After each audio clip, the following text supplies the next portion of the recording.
Ito dalawang asong. Oh. Tapos may unggoy sa kabila. Hello. Hello. Saan galing? Binili. Galing sa bundok. Maliit pa lang yan ng binili. Hello. Di ba ito nangangamulas?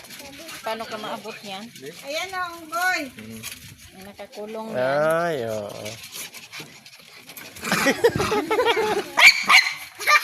Hello. Ayan, mama. Ay, hindi pala siya nangangagat. Ay, Ay, pahawak pa. matapang. Pahawak ka. Naamoy pa. Kamay, hindi. Iihian ka niya. Hindi, na. Nangangagat yan. Hello. Ah, dito namin maamoy ka tayo. Ano? Nakakaano pag ginawa ka na. Hello. Huwag na sa aso. Dito hindi man nangangagat ang aso. Huwag yung aso. Hindi man nangangagat. Hawakan mo yung kapalang doon. Ito na yung kaparad niya. Mamaya atakin Hindi nga. Hindi naman niya malakas. Ito lang ako. Si Yara, hindi nga si Yara takot dyan eh. Hindi naman pa. Ah, ito? Ah, patse. Yung kamay niya sa taas. Patse. Ah, patse. Ah, patse.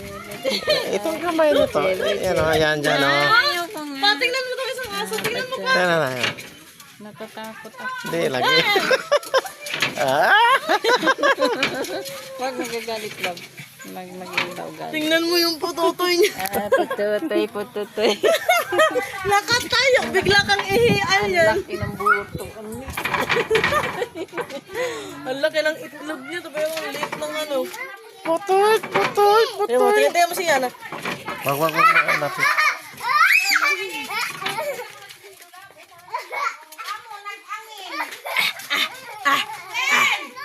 Nung taon na kaya tumaan.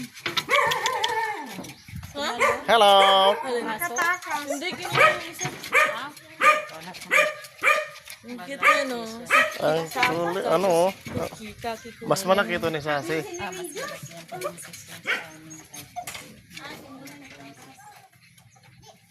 Paborito ko ni Yana eh. Lapit.